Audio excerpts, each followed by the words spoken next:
politique. Nous, réseau des jeunes parlementaires debout et communicateurs engagés pour l'intérêt de la République, RGPDICIR ASBEL, nous mettons en garde tous les mouvements citoyens, Lucha, Etia, Filimbi et le mouvement national des consommateurs lésés qui veut faire de la récupération politique et les manœuvres dilatoires pour tromper l'opinion internationale pour ces beaux projets RAM. Tandis que l'affaire a été clôturée par le bureau de l'Assemblée nationale devant les élus du peuple lors d'une plénière un certain mercredi 13 octobre 2001 à l'hémicycle du Palais du Peuple. L'excellence, monsieur le ministre de la paix ethnique, a démontré l'importance de ces beaux projets RAM, noir sur blanc, et qu'il n'avait pas la gestion de la dite projet RAM.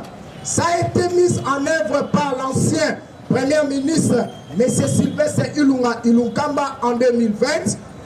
Sur ce, nous, réseau des jeunes parlementaires debout et communicateurs engagés pour l'intérêt de la République, RGPDICIR ASBEL, nous connaissons déjà votre fameux mouvement citoyen Lucha, Echa, Filimbi et le mouvement national des consommateurs lésés s'enrôler dans le groupe armé et vous êtes sans cœur, vous tuez vos propres frères et sœurs pour l'intérêt de certaines multinationaux et internationaux, entre autres M. Georges Soros et la Fondation Kofi Annan et certains leaders politiques internes du pays. Alors, taisez-vous et notez que nous avons de l'énergie pour défendre notre pouvoir jusqu'au sacrifice suprême. Par conclusion, nous encourageons le bureau de l'Assemblée nationale dirigé par le président Mosso Koudiapanga de faire vite que possible de la mise en place d'une commission mixte des membres du gouvernement, des experts de la présidence et de l'Assemblée nationale sur l'évaluation et la modalité de paiement de ces beaux projets dits RAM comme taxe fiscale. Pour RJPDCIR, l'international Trésor Mboki, la communicateur d'investigateurs, porte-parole, Moustapha Mafuta, président Parlement debout, Oki Moplay, chargé de stratégie, faite à Kinshasa le 20 octobre 2021. Je vous dis et je vous remercie.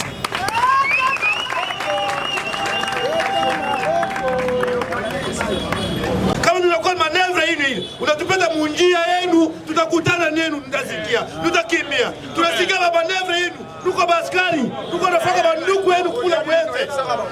Hapana kutuchezea, nupe tutakimbia. Tuko hii pesa. Songa benu bambangi na mungu. Tshisekedi ke président ya bola yai.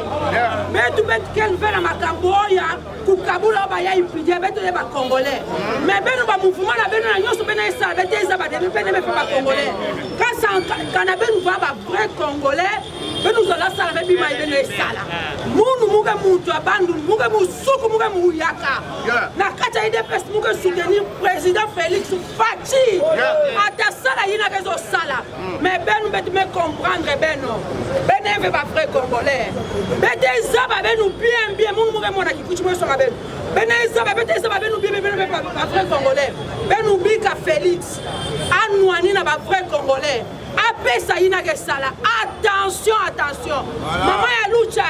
Munu muge songa nge mama betu kanga tinge photo awa. Songa mutu asonga nge makamu muge tuba na Kikongo asonga nge na Swahili na nge ya Rwanda. Munu mukanga tinge photo awa. Muvazane nge nwani na intérêt ya ba congolais. Nge tubando obo me bula munu bato ya kabila me bula munu mwana me bashika na bubwai. Nge sala pidiai. Zambi na zulu nge monange. Attention. Il y a quelque chose à pouvoir dire à Timenga et à Congolais dans ma boko nandi. Je regrette absolument. Et il trouvera Dieu. Il va combattre avec les seigneurs. Bikanzambi kusakumuna Congo. Bikanzambi kusakumuna ba province nyoso ya Congo. Bete muntu moshi. Bete fe baton kukabula. Era kukabula betu meluta déjà betu bete ba Congolais bete nuana munu muluba kempangi na munu muswahili kempangi na munu mutu wapi kempangi na munu mengenge Rwandais ngezola RNG kabula betu nge fa betu ngetal kukabetu jave zambi kusakumuna Congo zambi kusakumuna Tshisekedi zambi kusakumuna bwala na betu ke kwenda na mtwala zambi bete tadila nge kana Tshisekedi kana fwambi zambi kusaba me yina ke salama na boda yae be na lunga betu jaka fe zambi kusakuna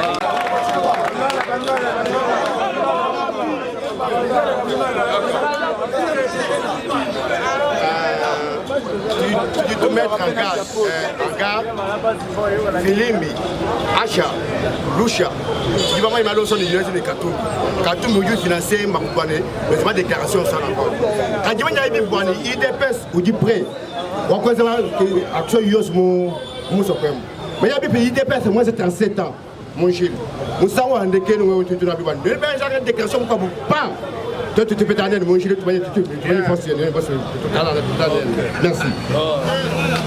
Pour UDPS, ils ont une machine de destruction. Biso ba kinoto lobi ke bosa ba black na mboya mo awa. Fara bona biso mbunzu na mbunzu ne boy ba neto nyata bino. To lembo la bino. Soki ba hotina ka bino na ba. Ba biloka ba leader amike. Le président Félix a leader amukete. D'abord c'est un Kinois. Il a vécu à Kinshasa, puis à Pikina Poto. A même les biso, bah style mi balé, style à Kin, na style à Europe. Il y a un bon cocamote. So ba manœuvrer bino dia pesa no ambo na batel batel pesa botambo la bon megara ta lobby. To lobby na bino bo. To tier la bino. So bo making au monde. Au lingi pas marabe, au monde na ba dragon. To sali UDPS, machine de destruction. To lobby te suki. Congolais, nimbe la moi. Congo katuna nyishinga ja juta uluka nganato. Tole jishinga ja tukala mbobo. Kadiwe Filimbi, Lusha. Bantu badi basha wangu taulula Congo. Tudi bamanya lead wa president Kasavubu. Mobutu vini dictateur wa kabo wase papa umwepel, mamu umwepela, jitonga jumwepel. Kadi politique nous n'est pas étranger quand tu n'as pas manié pour le bafumbato pour te watcher ton auto. Nous ne te donnons les dirais attention. Congo ou du bois bas congolais. Tout du bien malakolo pour défendre Congo. Mon michel du yon sur du kengechi. Congolais, mon Congo ou du congolais. Mon luba ou du congolais. Mon gal ou du congolais. Mon swahili ou du congolais. Toi, Kadilanga na tukata na bochacha kwa Congo a démarré à Yakompal. Kitonga titutenga muchini chimwe pimakana na kulwa ku défendre couleur wa Congo. Et c'est symbole national wa ditonga djé. Merci. Fayu wa Congolais na susina ota. Yebi sawa imona fa na tanga na école bi na mboko. Tangela non poste non prénom, ya mwana moko mata fayu oyo yebi.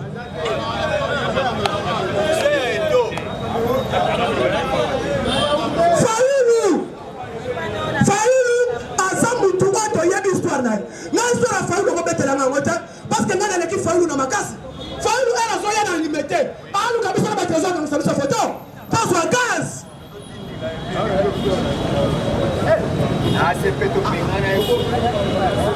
Fayoulou il a trahi d'abord en tant qu'aller à MLC en 2006 boybe moté abimaka député ngalema aller à MLC a trahi Jean-Pierre Bemba boybe histoire aïe 2011 permet de 7 secondes mon tokela ko lokotaye aïe le premier congrès na biso c'est son parent politique proche de Tshisekedi c'est Kabouya. Batinda aya, en tant qu'information de Tshisekedi après ça Kabango va faire. Batinda ben c'est, tu as mis histoire il y a un peu à l'époque, tu as mis histoire Rwanda. Francis Kalombo nous a dit ça en face. La presse des fois du Ch'tel entre Bango Balé, confrontation et Martin Fayou. Maintenant aujourd'hui, il doit dire que non, dans un mouvement du Manal Banda. Tout ça qui s'abat c'est la vie de personnes est prêt. N'a pouvoir autre qu'on fait tina sacrifice prêt. Combattons jusqu'à la mort. Déterminons-nous, soutenons Tshisekedi Tshilombo. Soutenons ses pouvoirs, tant ça l'a toujours permis à Félix Tshisekedi. Pendant qu'on surveille le pouvoir en abisso. Pouvoir autre Boudeli, pouvoir autre Koufeli Yango. Moutoua Kobangi Sabiso à Sake. La gratuité de l'enseignement est là. Là-bas, on a besoin de Sabino. Ni Molingi Tshisekedi Asala, mon cher. Ce qui peuple, un peuple sans conscience, peuple on a manipulé toujours. Fatih a vu pouvoir dans les critères. 2019 gouvernement. En salinant 8 mois, pas gouvernement Ebima. Toujours combattu. Gouvernement Ebimi. Dans 7 mois, Covid a eu un petit monde dans ce moment. Yebisanga Imutouana Asala, Nini. Asali est fort. On a économie la mission extraversée pendant Covid-19. Mais je dis au Covid est sali sur le plan international. Covid est le mois, ailleurs, pour les bis Bolobini. Tout le monde se disait, tu sais qu'il faut ça nini, d'accord, l'Ibala la coalition ça nini, et Koufa. Avec tous les risques, coalition et Koufi. Voyez, nous sommes sur Bolingi sous Nini. La gratuité de l'enseignement effectif. Guerre à l'Est, on a dit le lieutenant Jules Bongo. Combien de ZF Nalu, Oba Koufi, Oba Kangani. Nord Kivu, maintenant la paix règne. Combien de temps président Mabo? Il y a la paix pour le moment dans Nord Kivu. La paix dans Sud Kivu. Petit à petit, il tombe aussi là. Il tourne ADF dans le 11 là qui fort. A comme on comité Kanakati à FRDC. Bon, Lingi Tshisekedi Asale la Bino, ni. Ça qui reste, nous le savons nous tous. On ne développe pas un pays dans mandat encore. C'est impossible.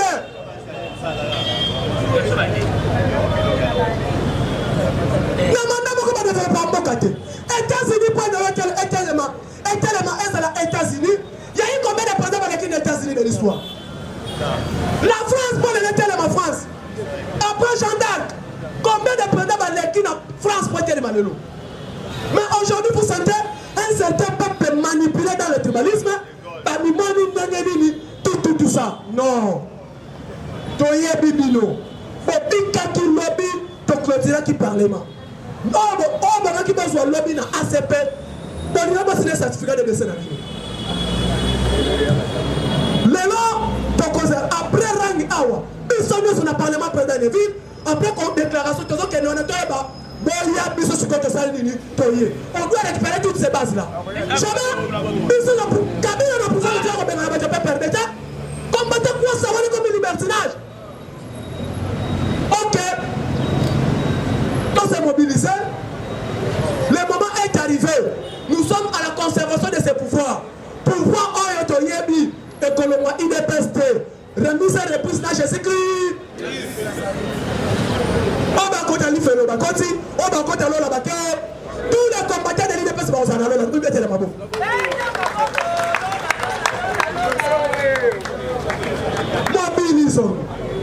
Mobilisons nos chefs combattants, soutenons les chefs de l'État, soutenons notre parti autre qui autre Koufelaki. S'il sait maintenant, la dernière présidente international aille à côté de l'actualité politique pour le temps de déclaration.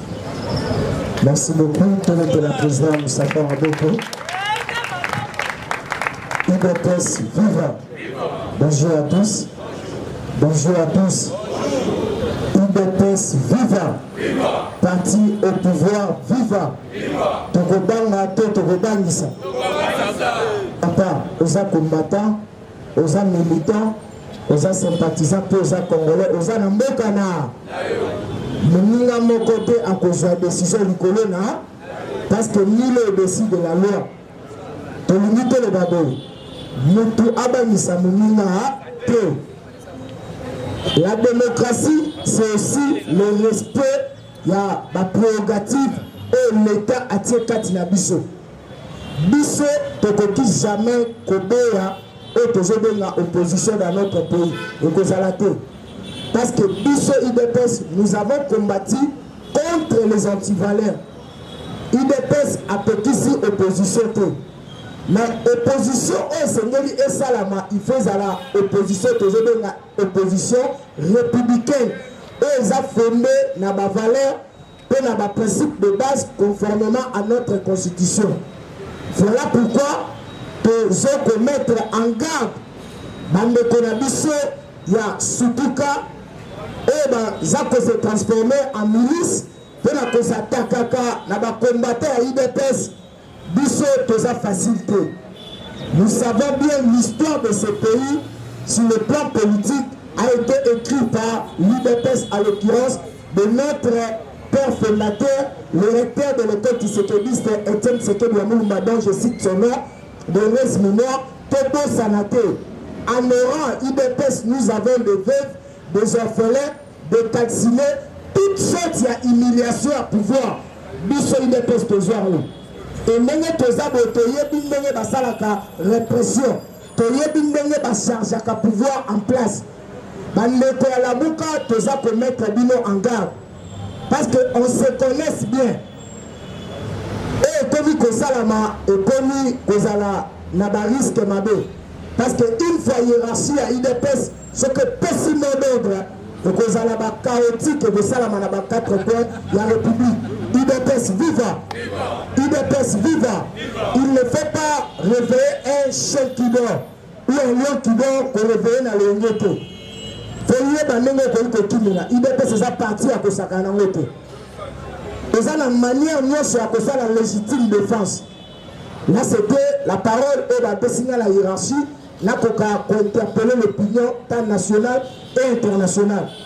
Et maintenant tozali après l'awa de la déclaration politique na otali bas attaque il y a un certain mouvement citoyen et lelo s'enrôler dans 4 mouvements armés pour la déranger le pouvoir et manipulé par un certain de nos leaders politiques et le bazar va donner de leçons dans le cannabis. La YBC dans le commun quand on se soit dans l'actualité à ma casse c'est dominé la conférence de presse. Il y a autre député malheureux candidat de Chi et Martin Fayoulou m'a dit nalobaki lobi ekamwisa yo te Martin Fayoulou akoki kosupprendre biso IDPS te parce que biso toyebi origine na ye ezali origine ya bakabiliste lelo azongi na première case du départ tant tolobaki awa ke lamuka FCC ensemble baza koluka kosala rapprochement pour la se retrouver dans bloc moko pour combattre Félix batane koloba bino de poussaka ba raison lobby tout le monde est content et tout le monde a écouté la matin sur les zones de la radio Martin Fayoulou a bengisi et toujours un rassemblement il y a ba force vive ajoute même le temps il y a cité certaines autres ba parti allié au bazaki na FCC bandimi kokota déjà na la muka pour combattre Tshisekedi. C'est ça la beauté de la démocratie. Biso et le koza ko préoccuper biso IDPS ezali la situation sociale il y a peuple congolais parce que tous ces imbéciles là, tous ces voyous là, tous ces milices et baza ko se courir derrière la fortune de Joseph Kabila baza na leçon d'akoi côté sa biso sur le plan démocratique parce que ceux qui se retrouvent dans la situation où pour la mboka Congo ezali bakabiliste nde bameni biso tala même football na biso ezokoka kodécoller te mais nous avons des joueurs de qualité au niveau Europe bazosala la pluie et le beau temps mais ceux qui baye awa bakokaka eloko te il faut se poser des questions bajoueur wana bakosalaka eloko te parce que système oyo batie na kati ya football na biso eza politisé moyen tokende de l'avant IDPS viva nalobi na yo problème eza na mboka na biso awa eza problème ya système on est buté par un système de 52 ans si vous prenez 32 ans de dictature ya Mobutu vous ajoutez encore 18 ans il y a Hippolyte Kanambe plus les 3 ans il y a Mutamutu Munene o amemela biso ba Rwanda benga bango bandeko lelo toza na 53 ans ya souffrance sikoyo lelo yo lingi kaka na 3 ans Félix asala miracle magie na opesa yo 3 exemples majeurs pour comprendre mon besoin déjà sérieux lelo sur le plan il y a kodétecter ba coulage il y a ba recette fiscale na biso c'est grâce à IGF mais qu'il y a eu torpillage, il y a trésor public. Mais l'IGF a été créé à l'époque de Joseph Kabila, mais ezalaki na poche ya individu. UDPS viva. Lelo, ICF akangi ba régie financière na biso, atie bango contre mur, atie bango kraka, bazo koka ko s'en sortir te, balingi maintenant ko salami. Nous savons bien que certains de militants de Joseph Kabila, bakolite na ye, bazala ba machine na bandaku na bango. Yambongo. Okoyebi sango le côté, mutu lokola memi million. Azala ba immeuble ba ni millions. Okoyebi sanga ke ba immeuble wana ba mbongo wana azwaka mbongo wana. Basa ko imprimer ba mbongo. Et ba créer qui même réseau ya ba kandiste pe basala ka inflation de monnaie. Même sommes na bata FCC. Maintenant après avoir IGF azon sala contrôle fiscal wana ya kokanga ba coulage de recettes de l'État. A kozonga pena ko s'attaquer maintenant na ba individu pena ko yeba que yezala ki na l'État ba ne ko diriger et ba ne ko kamba mbongo eza ko détenir nango sous nango eza wa. C'est ça. Nenge ba yeba mboka. Yozo kamtana mboka oh moi je pose toujours cette question à Faï. Et je l'ai toujours dit en face devant les médias. Même pas que soit siko,